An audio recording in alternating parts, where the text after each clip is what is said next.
নমস্কাৰ বন্ধুসকল, আমি পাৰ্ট 2 ভিডিঅ'ৰ সৈতে পুনৰ আপোনালোকৰ ওচৰত নিৰ্মল দাই কেনেদৰে ঠাণ্ডা কৰিলে গৰম হৈ থকা বস্তুখন। বন্ধুসকল, ভিডিঅ'টো সম্পূৰ্ণ চাব। ডিব্ৰুগড়লৈ অহাৰ পৰা নিৰাপত্তাৰ মাজত থাকিব লগা হ'ল। দেউতাই ইয়াতে মাটি কিনি ঘৰো বনালে। মইহে কলৈকো ওলাই যাব নোৱাৰো, অকলশৰে স্কুলৰ বাদে। ছোৱালী বুলি কৰিব লগা সকলো দায়িত্ব পালন কৰিছিল মা দেউতাই। তাৰ মাজত কিছুমান অকলে থাকিলে মই পৰ্ণ ভিডিঅ'বোৰ চাওঁ, বুচত আঙুলি সোমাওঁ, বাট দেৰিলৈকে থাকিলেও মায়ে মাত দিয়ে, মুঠতে কাকো চুদাবলৈ নাপাম নেকি বুলি মনটোৱে বৰ হাহাকাৰ কৰি উঠিছিল। তাৰ মাজতে এবাৰ ভগৱানে চকু মেলি চালে।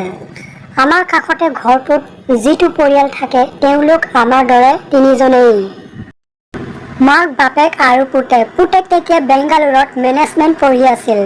নামটো নিৰ্মল। পুতেক বন্ধত পুতেক ঘৰলৈ আহোঁতে তেওঁলোকৰ ঘৰলৈ আমাক সপৰিয়ালে ভাত খাবলৈ মাতিছিল। নিৰ্মল দাৰ মাক দেউতাকো আমাৰ ঘৰলৈ প্ৰায়ে অহা যোৱা কৰিছিল। নিৰ্মল দাৰ লগত সেইদিনাই চিনাকি হৈছিল মোৰ। নিৰ্মল দাৰ লগত চুদাচুদি কৰিবলৈ চাগে বৰ ভাল লাগিব বুলি মোৰ কিয় জানো ইমানেই ভাৱ হৈছিল যে সেই ভাৱ লুকুৱাবলৈ মই গহীন হৈ দেখুওৱাৰ চেষ্টা কৰিছিলোঁ। দুদিনমানৰ ভিতৰতে নিৰ্মল দাৰ লগত মোৰ ঘনিষ্ঠ বাঢ়িল। মোলৈ মেছেজ কৰে নিৰ্মল দাই, হোৱাটছআপত ধেমেলীয়া ভিডিঅ' দিয়ে। মা দেউতায়ো নিৰ্মল দাৰ লগত ওলাই যাব দিয়ে। নিৰ্মল দাই আবেলি ক'ৰবালৈ কেতিয়াবা ফুৰিবলৈ লগ ধৰিলে বাধা নিদিয়ে। এদিন বগীবিল দলং পালোগৈ বাইকত যাওঁতে মই নিৰ্মল দাৰ পিঠিত পিয়া দুটা লগাওঁ বুলি ভাবিও লাজতে নোৱাৰিলোঁ। বুচখন ইমানেই পিৰপিৰাইছিল যদিও কোনোমতে শান্ত কৰাৰ চেষ্টা কৰিলোঁ। জঁপিয়াই যেন সাৱটি ধৰিম নিৰ্মল দাক গৈ থাকোঁতে, কিন্তু লাজত নোৱাৰোঁ। নিৰ্মল দাৰো খং উঠিছিল। অকণমানো যে আগভাগ লৈ নেদেখুৱাই ছেক্সৰ ক্ষেত্ৰত মোৰ সন্দেহ হয়, সেয়ে জানোচা লাজ পাম মই ঢিলা হৈ দেখুৱালে। কিন্তু নদীৰ পাৰত ৰৈ কথা পাতি থাকোঁতে ঘপককৈ আচৰিত কৰি কেইটামান কথা সুধি পেলালে নিৰ্মল দাই। অ' পলি, কথা এটা কওঁ। মই ভাবিলোঁ আই লাভ ইউ বুলি ক'বনে বেলেগ কিবা ক'ব। চুদিবলৈ দিবানে বুলি সুধিলে বাৰু মই কি উত্তৰ দিম? হি এনেই ধেমালিতে তেনে ভাবোঁ মনলৈ আহিল। কওক নিৰ্মল দা, তুমি বৰ ধুনীয়া। পিছে বয়ফ্ৰেণ্ড আছেনে? নাই। মিছা কৈছা? সঁচা। তেনেহ'লে চুমা খাই পোৱা নাই? তুমি মিচিকিয়াই ক'লে। কি যে কয় নিৰ্মল দাই, ছেক্স কৰি পোৱা নাই, চুমা খাই পোৱা নাই যেতিয়া নহয় জানো? মই অবাক। এনেকৈও যে সুধি দিব পাৰে। নামাতিলোঁ একো। গধূলি হ'ব ধৰিছিল। পুলি বেয়া পালা নেকি? নামাতিলা যে? বেয়া পালেও কৈ দিলোঁ হা, কিয়নো তুমি ইমান ছেক্সি দেখাত মোৰ খুব চুদিব মন যায়।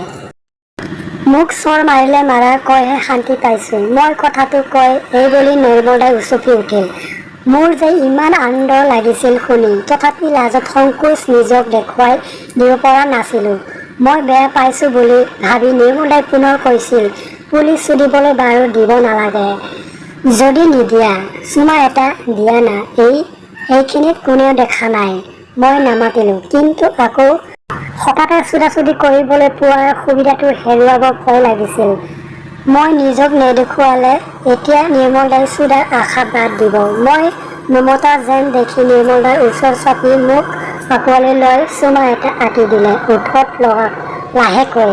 নিৰ্মল দাৰ উচকনি এতিয়া আছে। চুমাটো খাই অলপ আঁতৰিল সি। মই এবাৰলৈ চেষ্টা নকৰা দেখি তাৰ বাহুবন্ধনৰ পৰা মই ক'লোঁ, মোৰ অনুমতি নোহোৱাকৈ তুমি কিয় চুমা দিলা? চৰি পলি, মই তুমি ৰাজি বুলি ভাবিছিলোঁ মনে মনে থকা দেখি। মই গহীন হৈ ক'লোঁ, অকল চুমা দিলেই নহ'ব, কৰিলেই সকলো কৰিব লাগিব। আগতে যিখন কৰিছিলা। আনন্দত নিৰ্মল দাই মোলৈ চালে। মই লাজত বেলেগ ফালে চালোঁ। চকুত চকু নেপেলাই আন্ধাৰ নামি আহিছিল। মোক গবা মাৰি ধৰি ওপৰজা পৰি চুমা খাই নিৰ্মল দাই মোৰ এখন হাতৰ পেণ্টৰ ওপৰত দি ক'লে, এই সোণজনী, তোমাৰ নামত চোৱা মোৰ এইডাল দাড়ি কিমান কষ্ট খাই আছে। আনন্দত ময়ো উচকি উঠিলোঁ। মোৰ স্তন দুটা কাপোৰৰ ওপৰতে টিপাটিপি কৰিবলৈ ধৰিলে নিৰ্মল দাই। মই নিৰ্মল দাক গবা মাৰি